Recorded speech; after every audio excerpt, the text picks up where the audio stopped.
రకమైనటువంటి సర్వేలు ఒక అంచనాకు వచ్చినాయి. ఈ రాష్ట్రంలో జరిగేటటువంటి 3కి 3 శాసన మండలి సభ్యులు భారతీయ జనతా పార్టీ అభ్యర్థులు గెలవబోతున్నారని. మనకు మిగిలింది కేవలం 3 రోజులు మాత్రమే.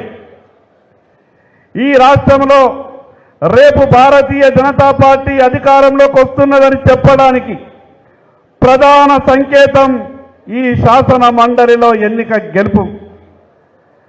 50 ప్రభారీల మీద ఏదైతే 50 ఓటర్లకు ఒక్కొక్కరు మనం బాధ్యత తీసుకున్నామో ఈ రాష్ట్రంలో రేపు అధికారంలోకి తీసుకొచ్చేటటువంటి బాధ్యత ఇక్కడ ఉన్నటువంటి 50 ప్రభారీల మీద ఉన్నది. ఇప్పటికే ప్రతి ఒక్క భారతీయ జనతా పార్టీ కార్యకర్త మన గ్రామాలలో ఉన్నటువంటి గ్రాడ్యుయేట్ ఓటర్లని కావచ్చు, టీచర్స్ ఓటర్లని కావచ్చు, ఇప్పటికే 1కి 2 సార్లు వెళ్ళి కలిసినాం. వారు కూడా నరేంద్ర మోడీ గారి నాయకత్వం మీద నమ్మకంతో ఈ కాంగ్రెస్ పార్టీ రాష్ట్రంలో అధికారంలోకి వచ్చిన తర్వాత ఎన్నికల్లో ఇచ్చినటువంటి ఏ ఒక్క మాటను కూడా నిలబెట్టుకోక ఉపాధ్యాయుల సమస్యలు కానీ, నిరుద్యోగుల సమస్యలు కానీ, పట్టభద్రుల సమస్యలు కానీ ఆ రోజు ఈ రాష్ట్ర ముఖ్యమంత్రి కాకముందు రాష్ట్ర కాంగ్రెస్ పార్టీ అధ్యక్షునిగా ఈనాటి ముఖ్యమంత్రి రేవంత్ రెడ్డి గారు ఆ రోజు మాట్లాడినటువంటి మాటలకు కుర్చీ మీద ఎక్కిన తర్వాత చేసేటటువంటి మోసాలని ఈ రాష్ట్ర ప్రజలంతా కూడా గమనించారు. గొప్ప అవకాశం ఉన్నది. రేపు 100కి 100% మనం గెలవబోతున్నాం. ఈ 3 రోజుల పాటు ఎవరు కూడా పోలింగ్ పూర్తయ్యే వరకు ప్రతి ఒక్క భారతీయ జనతా పార్టీ కార్యకర్త ఈ 50 ప్రభారీలు ఎవరైతే మనం ఉన్నామో మనమే అభ్యర్థులుగా మారి మనకున్నటువంటి ప్రతి ఒక్క విషయాన్ని మరి ఓటరు మహాశయులకు చెప్పే విధంగా మనం ప్రయత్నం చేద్దాం. మీ అందరికీ తెలుసు ఈరోజు రాష్ట్రంలో కాంగ్రెస్ ప్రభుత్వం ఏ రకంగా బీసీలకు ప్రత్యేకంగా ఎంత గొప్పగా కాంగ్రెస్ పార్టీ అన్యాయం చేస్తున్నదో మనం చూస్తాం. ఒక పక్క చెప్తారు 42% మేము బీసీలకు రిజర్వేషన్లు ఇస్తామని. ఉన్నటువంటి ఈ రాష్ట్రంలో బీసీలని 45 నుంచి 50 లక్షల సంఖ్య తగ్గించేసిండ్రు. ఒక పక్క సంఖ్య తగ్గించేసి ఈ రాష్ట్రంలో బీసీలు తక్కువ ఉన్నట్టు చూపించి మిగతా ముస్లిం వర్గాలను బీసీలలో చేర్చి ఏ రకంగా కాంగ్రెస్ పార్టీ బీసీలను మోసం చేస్తున్నదో ఈ విజయాన్నిటి కూడా ప్రతి ఒక్క గ్రాడ్యుయేట్ సోదరునికి మనం చెప్పాల్సిన అవసరం ఉంది. సమయం తక్కువ ఉన్నది కాబట్టి గొప్ప విజయం మనం సాధించే అవకాశం ఉన్నది. ఎట్టి పరిస్థితులలో ఒక్కొక్క ఓటు కూడా మనకు చాలా విలువైంది. కాబట్టి మనకి ఇచ్చినటువంటి యొక్క గొప్ప బాధ్యతను మనమంతా కూడా సమర్థవంతంగా నిర్వహిస్తామని ఇప్పటికే ఉమ్మడి కరీంనగర్ జిల్లా ప్రత్యేకంగా ఈ కరీంనగర్ పార్లమెంట్లో ఒక మంచి వాతావరణం నిర్మాణమైంది. బండి సంజయ్ కుమార్ గారి నాయకత్వంలో ఎక్కడికి వెళ్ళినా కూడా అన్న గురించి ఒక ప్రత్యేకమైనటువంటి చర్చ జరుగుతున్నది. ఇదొక మనందరికీ ఒక అవకాశం. రేపు ఖచ్చితంగా మరొక్కసారి చెప్తున్నా ఈ రాష్ట్రంలో బీజేపీ అధికారంలోకి వస్తున్నది, ఎవరికి అనుమానం అవసరం లేదు. రేపు జరిగేటటువంటి ఎన్నిక దీన్ని మనం ఒక రెఫరెండంగా భావిద్దాం. 3కి 3 శాసన మండలి సభ్యుల్ని మనం గెలవబోతున్నాం కాబట్టి ఉన్నటువంటి తక్కువ సమయాన్ని మనమంతా కూడా ఉపయోగించుకున్నామని మనకిచ్చినటువంటి బాధ్యతని ప్రతి ఒక్కరం కూడా సమర్థవంతంగా నిర్వహిస్తామని, అదేవిధంగా సోషల్ మీడియాలో వస్తున్నటువంటి వార్తలను ఎప్పటికప్పుడు ఖండించేటటువంటి ప్రయత్నం చేయాలా. చాలా ఫేక్ న్యూస్ పెట్టేటటువంటి ప్రయత్నం చేస్తున్నారు. అధికారంలో ఉన్నటువంటి కాంగ్రెస్ పార్టీ కొన్ని అడ్డదారులు దొక్కడానికి ప్రయత్నం చేస్తున్నారు. ఈ విషయాలన్నింటినీ కూడా గమనించాల్సిందిగా మరొక్కసారి మీ అందరికీ పేరు పేరున ప్రత్యేకంగా ధన్యవాదాలు తెలియజేస్తూ సెలవు తీసుకుంటున్నా. భారత్ మాతాకి.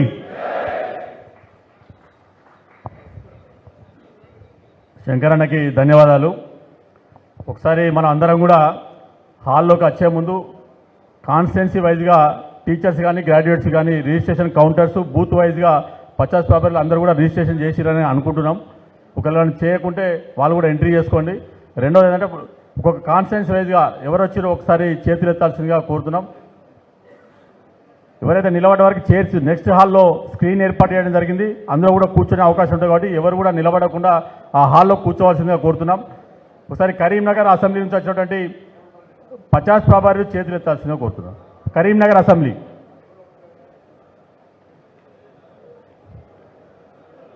Okay, next Choppadandi assembly. చేతులు తీస్తారు. చొప్పదండి అసెంబ్లీ. మానకొండూరు.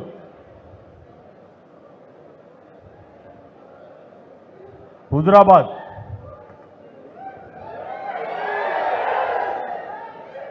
ఉస్నాబాద్.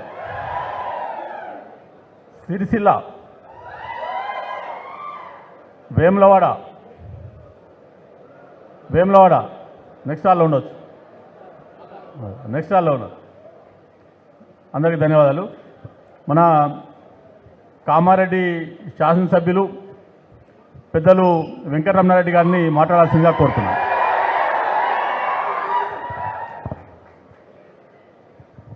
ఈరోజు ఈ కార్యక్రమానికి విచ్చేసినటువంటి భారతీయ జనతా పార్టీ పునాదులైనటువంటి భారతీయ జనతా పార్టీ కార్యకర్తలకు, వేదికలను అలంకరించిన పెద్దలకు, అలాగే ముఖ్య అతిథులైనటువంటి బండి సంజయ్ అన్న గారికి, మిగతా అందరికి కూడా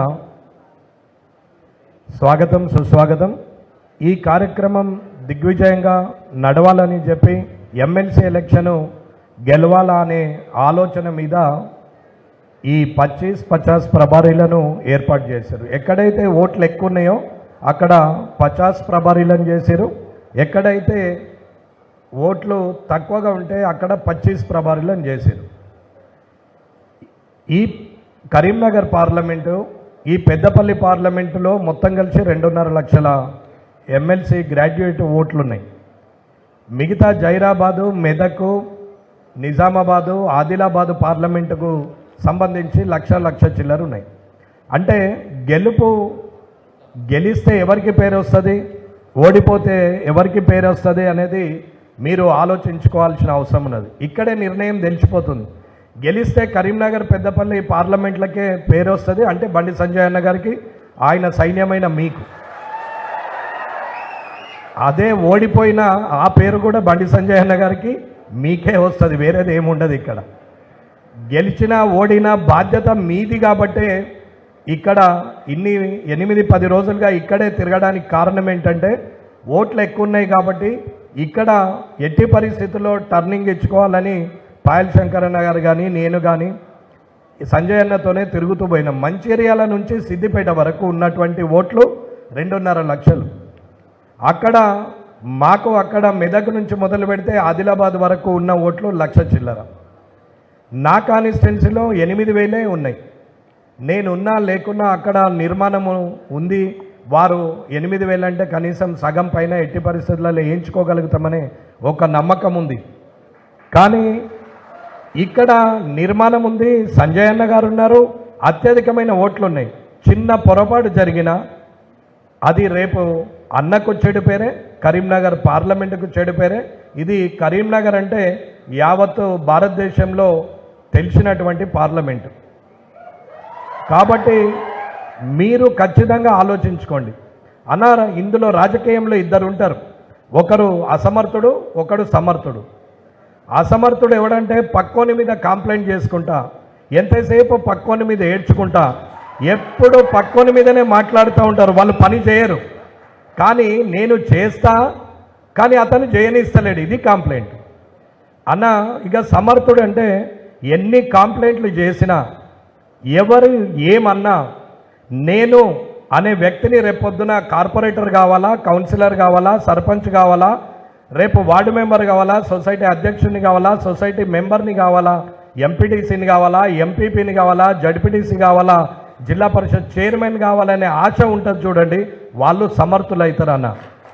అది లేని రోజు, పక్కవాడి మీద మాట్లాడిన రోజులు నువ్వు గునుస్తూనే ఉంటావు. దొడ్డికి పోయి చెరువు మీద అలిగితే ఎలా ఉంటుందో కంప్లైంట్ చేసిన లైఫ్ కూడా అలాగే ఉంటుందన్న. ఇది నిజం. రాజకీయంలో అలగడము, కంప్లైంట్ చేయడము అసమర్థులు చేసే పని. సమర్థుడు కొట్లాడతాడు, ప్రజల్లో గుర్తింపు తెచ్చుకుంటాడు.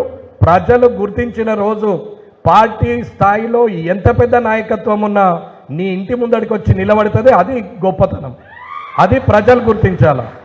ఇవాళ నేను ఎలక్షన్ కన్నా ముందు నేను ఎవరికీ పరిచయం లేదు. ఒక్క ఎలక్షన్, ఒక్క గెలుపు. ఇవాళ నేను యాడికి వచ్చినా మీరు సపోర్ట్లు కొడుతున్నారు, కేరింతలు ఇస్తున్నారు అంటే అది ఆ గెలుపుకున్న గొప్పదనము ఆ కార్యకర్తలకున్న గొప్పదనం కానీ నాది కాదు అనేది మీరు అర్థం చేసుకోవాలి. ఈ స్థాయి ఒకప్పుడు సంజయ్ అన్న వస్తుంటే ఫోటోలు దిగుతుంటే నేను 24 ఏళ్ల నుంచి రాజకీయంలో ఉన్నాం, జిల్లా పరిషత్ చైర్మన్ చేసినాం, కానీ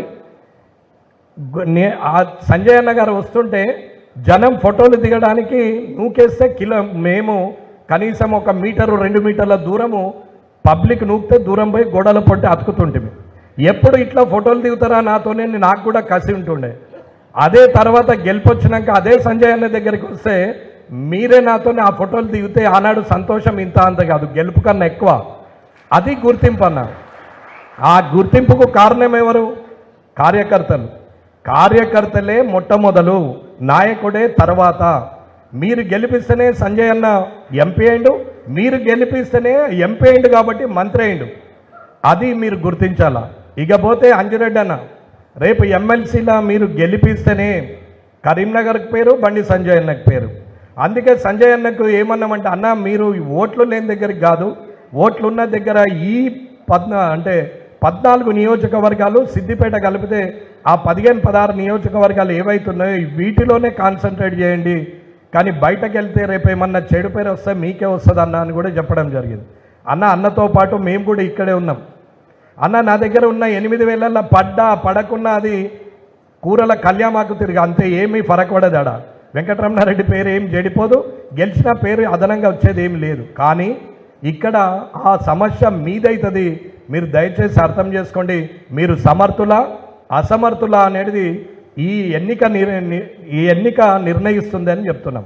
అన్న 25 ప్రభారీలు కానీ 50 ప్రభారీలు కానీ, అంటే 50కి ఒక ప్రభారి కానీ 25కి ఒక ప్రభారి కానీ అన్న అనుకుంటే ఈ 4 రోజులు 23, 24, 25, 26 ఈ 4 రోజులు మీరు అనుకుంటే కాందేం లేదన్నా 30 ఓట్లన్నా వేపియచ్చు అన్న. 50 మందిలో 30 మన సైడ్ తిప్పుకోగలిగే శక్తి ఉన్నటువంటి వ్యక్తులు మీరు తిరగకపోతే ఏం చేయలేం, కానీ తిరిగితే 30 రాకపోతే అడగండి అన్న, 100కు 100% 30 వస్తుంది. ఒక్కసారి ఎమ్మెల్సీగా ఆయన గెలిస్తే ఉమ్మడి నిజామాబాదు, ఉమ్మడి ఆదిలాబాదు, ఉమ్మడి కరీంనగరు, ఉమ్మడి మెదక్లో ఉన్నటువంటి 42 నియోజకవర్గాలకు ఆయన ఎమ్మెల్యే లేని దగ్గర ఎమ్మెల్యేగా అవుతాడు, మీకు లాభం అవుతుందని చెప్తున్నాం మేము. ఇక్కడ ఒక సంజయ్ అన్న ఉన్నాడు, 7 నియోజకవర్గాలకు అవకాశం ఉంటుండొచ్చు, కానీ వేరే నియోజకవర్గాలకు అవకాశం ఉండదు.